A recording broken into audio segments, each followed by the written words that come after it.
نحمده و نصلی علی رسول الکریم اما بعد فاعوذ باللہ السمیع العلیم من الشیطان الرجیم بسم اللہ الرحمن الرحیم۔ سامعین محترم، میں آپ کے سامنے قرآن پاک کی جو آخری دو صورتیں ہیں، سورۃ الفلق، سورۃ الناس، ان صورتوں کو معوذتین بھی کہا جاتا ہے۔ یہ اس وقت نازل ہوئی نبی علیہ السلام پر جب آپ علیہ السلام پر لبید بن عاصم نامی یہودی نے جادو کیا تھا۔ جادو اس نے کیا نبی علیہ السلام پر، جادو کا اتنا اثر ہوا، حدیث مبارک میں ہے، صحیح بخاری کی روایت ہے، حدیث نمبر 5763 نمبر اور 5765 نمبر حدیث ہے۔ جب آزمائش سخت ہو گئی نبی علیہ السلام پر تو کثرت سے آپ علیہ السلام دعائیں کرنا شروع کر دیا، دعائیں کیا کرتے تھے۔ ایک سوال ادھر پیدا ہوتا ہے، کیا ہم بھی اپنے مشکل وقت میں اللہ سے دعا کرتے ہیں؟ ہم پہ جب کوئی شے مرتب ہوتی ہے، سر میں درد ہوتا ہے یا کوئی مشکل پیش آ جائے، ہم اللہ کو یاد نہیں کرتے۔ جس نبی کا کلمہ پڑھا ہے ان کا معمول کیا تھا؟ مشکل وقت میں کس کو یاد کرتے تھے؟ اللہ سے دعائیں کرتے تھے، اللہ کو یاد کرتے تھے۔ آپ علیہ السلام نے بھی ایسا ہی کیا، اللہ کو یاد کیا کرتے تھے۔ جب اس وقت آپ کے علم میں نہ تھا کہ آپ پر جادو کیا گیا ہے اور لبید بن عاصم آپ کا مجرم ہے، تو وہ آپ خواب میں وحی آئی، آپ کو علم ہوا کہ آپ پر جادو کیا گیا، اللہ تعالیٰ نے وحی کے ذریعے بتایا آپ پر جادو کیا گیا ہے۔ پھر اللہ تعالیٰ نے معوذتین دو صورتیں جو آخری صورتیں ہیں، سورۃ الفلق، سورۃ الناس، یہ نازل کی آپ علیہ السلام پر۔ اس لیے جس کسی کو جادو کی شکایت ہو یا کوئی ٹونے کا علاج کرنا ہو، اس نے اس سے بہتر اور کوئی وظیفہ نہیں ہے۔ صبح و شام کے اذکار میں ہر فرض نماز کے بعد ایک بار، اور صبح کی نماز کے بعد اور شام کی نماز کے بعد 3 مرتبہ یہ وظیفہ کیا کرتے تھے نبی علیہ السلام۔ یہ 3 دفعہ یہ صورتیں پڑھنی ہیں، صبح کی نماز کے بعد اور شام کی نماز کے بعد، باقی نمازوں کے بعد ایک مرتبہ۔ اللہ کے پاک پیغمبر جناب محمد الرسول اللہ صلی اللہ علیہ وسلم پر یہ اس وقت صورتیں نازل ہوئیں جادو کے توڑ کے لیے۔ بتایا گیا، یہ لمبی بات ہے، مختصر کرتا ہوں، بتایا گیا فلاں کنویں کے پتھر کے نیچے یہ چیز پڑی ہوئی ہے، آپ کے بال اور کنگھی کے دندانے جو ہے اس پر جادو کیا گیا ہے، آپ کے بالوں پر۔ وہ بال آئے، ان بالوں کو 11 گرہ لگائی ہوئی تھی۔ آپ علیہ السلام نے جیسے جیسے ایک آیت پڑھی، ان دونوں صورتوں کی ایک آیت پڑھی، 11 ہی آیتیں، ان دونوں صورتوں کی 11 آیتیں، ایک آیت پڑھی اور ایک گرہ کھلتی گئی۔ اور آپ علیہ السلام پر جادو کا اتنا اثر ہوا تھا، ایک کام آپ علیہ السلام نے کیا ہوتا تھا اور نبی علیہ السلام نے کہتے میں نے یہ کام نہیں کیا، اور ایک کام نبی علیہ السلام نے نہیں کیا ہوتا تھا، آپ علیہ السلام کہتے تھے میں نے یہ کام کیا۔ اتنا اثر نبی علیہ السلام پر جادو کا ہوا، تو عام انسان پر کیا اثرات مرتب ہوتے ہوں گے؟ جب بھی آپ پر جادو کا اثر ہو یا کوئی پریشانی ہو، آپ علیہ السلام نے، نبی علیہ السلام نے اللہ سے دعائیں کی ہیں اور قرآن سے وظیفہ کیا ہے، اپنے اوپر دم کی ہے۔ ہر انسان کو چاہیے یہ قرآن سے جو وظیفے ہیں اپنے اوپر دم کرے، یہ پڑھ کر اپنے خود پر دم کرے، جو گھر میں مریض ہے اس کو دم کرے، نہ کہ اتنا سفر طے کر کے کسی پیر مشیر کے پاس جانے کی بجائے، کوئی ضرورت نہیں ہے۔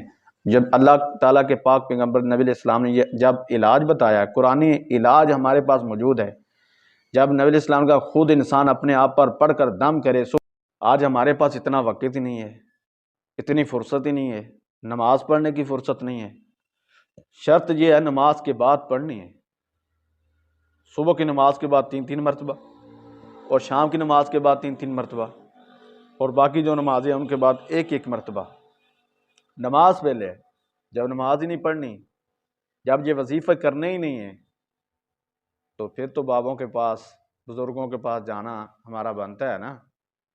جن کو پتہ ہی نہیں ہے، جن کو اپنا نہیں پتہ، وہ ہمیں بتائیں گے یہ جادو کا توڑ ایسے ہے، یہ فلاں، یہ ان کو کل کا پتہ ہے۔ وہ کل کا کیا علم جانتے ہیں؟ اللہ کے علاوہ کوئی کل کا علم نہیں جانتا، غیب کا علم نہیں جانتا۔ وہ بتاتے ہیں جی فلاں بندے نے آپ پر ایسا کیا ہے، میں نام نہیں بتاؤں گا، آپ کے گھر میں لڑائی پڑ جائے گی، آپ کے گھر یوں ہو جائے گا، وہ ہو جائے گا۔ اللہ کے بندو، جب نبی علیہ السلام کو پتہ نہیں چلا مجھ پر جادو ہوا ہے، اللہ نے بذریعہ وحی کر کے آپ علیہ السلام کو بتایا آپ پر جادو کیا گیا ہے۔ جادو کیا کس نے ہے یہ بھی اللہ تعالیٰ نے آپ علیہ السلام کو بتایا۔ جب اللہ تعالیٰ کے نبی کو پتہ نہیں ہے مجھے کیا ہوا ہے، کس نے جادو کیا ہے، تو آج کے پیر کو، آج کے جو بزرگ ہیں ان کو کیسے پتہ ہوگا یہ کل کی خبریں؟ تھوڑا سا سوچیں، محاسبہ کریں، تھوڑا سا ذہن سے سوچیں۔ جس نبی کا کلمہ پڑھا ہے اس کو پتہ نہیں چلا مجھ پر جادو کیا گیا، اللہ نے بذریعہ وحی کر کے بتایا آپ پر جادو کیا گیا۔ پھر یہ بھی بتایا آپ کے بال اور کنگھی کے دندانے کہاں پہ پڑے ہوئے۔ غور کریں۔ ایک اور دعا ہے، اعوذ بکلمات اللہ التامات من شر ما خلق، اور یہ بھی دعا صبح کی نماز کے بعد 3 مرتبہ اور شام کی نماز کے بعد 3 مرتبہ، اور ہر باقی جو 3 نمازیں ہیں ان کے بعد ایک ایک مرتبہ یہ دعا پڑھنی ہے۔ ہر وہ چیز جو شریر اللہ تعالیٰ نے پیدا کی ہے، ہر اس چیز کی شر سے محفوظ ہو جاتا ہے، بچ جاتا ہے انسان جب یہ وظیفہ پڑھ کر اپنے اوپر دم کرتا ہے۔ ایک اور دعا ہے، بسم اللہ الذی لا یضر مع اسمہ شیء فی الارض ولا فی السماء وهو السمیع العلیم۔ جو انسان یہ بھی صبح کی نماز کے بعد 3 مرتبہ، شام کی نماز کے بعد 3 مرتبہ اور باقی نمازوں کے بعد ایک ایک مرتبہ یہ پڑھتا ہے، انسان کیا ہوتا ہے؟ ہر نقصان سے اللہ تعالیٰ محفوظ فرما لیتے ہیں، ہر نقصان سے۔ اس کا ترجمہ کیا ہے؟ شروع کرتا ہوں اللہ تعالیٰ کے نام سے، جس کی برکت سے زمین و آسمان کی کوئی بھی چیز نقصان نہیں دے سکتی۔ اللہ تعالیٰ سننے والا اور جاننے میں سب سے بڑھ کر ہے۔ یہ حدیث جامعہ ترمذی میں بھی حدیث نمبر 3612 نمبر حدیث ہے، اور سنن ابو داؤد میں بھی حدیث نمبر 5077 نمبر حدیث ہے۔ اس کا کیا مرتبہ ہے دعا کا؟ جو انسان یہ صبح کی نماز کے بعد 3 مرتبہ پڑھ لیتا ہے، شام تک اس کو کوئی بھی نقصان نہیں پہنچ سکتا، کوئی بھی نقصان، کوئی بھی چیز نقصان نہیں دے سکتی۔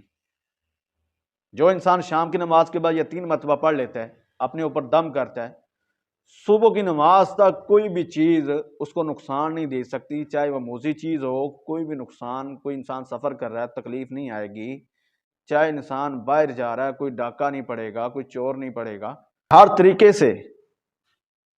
طریقے سے حفاظت ہوگی۔ آج ہم کن کاموں میں پڑے ہوئے ہیں، ذرا سی تکلیف آئی ہم کن چیزوں کا رخ کرتے ہیں جو اللہ تعالیٰ کی نافرمانیوں کی طرف جاتے ہیں راستے۔ میرے بھائی، کتنے پیارے اصول بتائے ہیں اللہ تعالیٰ کے دین نے، نبی علیہ السلام نے کتنے پیارے اصول بتائے ہیں، اور انسانوں کے شر سے بچنے کے لیے، جادو سے بچنے کے لیے کتنے پیارے وظائف ہیں۔ اللہ کے آگے دعا ہے اللہ تعالیٰ ہمیں صحیح معنوں میں دین کی سمجھ عطا فرمائے۔ میرے بھائی، یہ صبح و شام کے اذکار کیا کریں، نماز 5 وقت کی پڑھا کریں، اللہ تعالیٰ ہمیں عمل کرنے کی توفیق عطا فرمائے اور دین کی سمجھ عطا فرمائے۔ وما علینا الا البلاغ المبین۔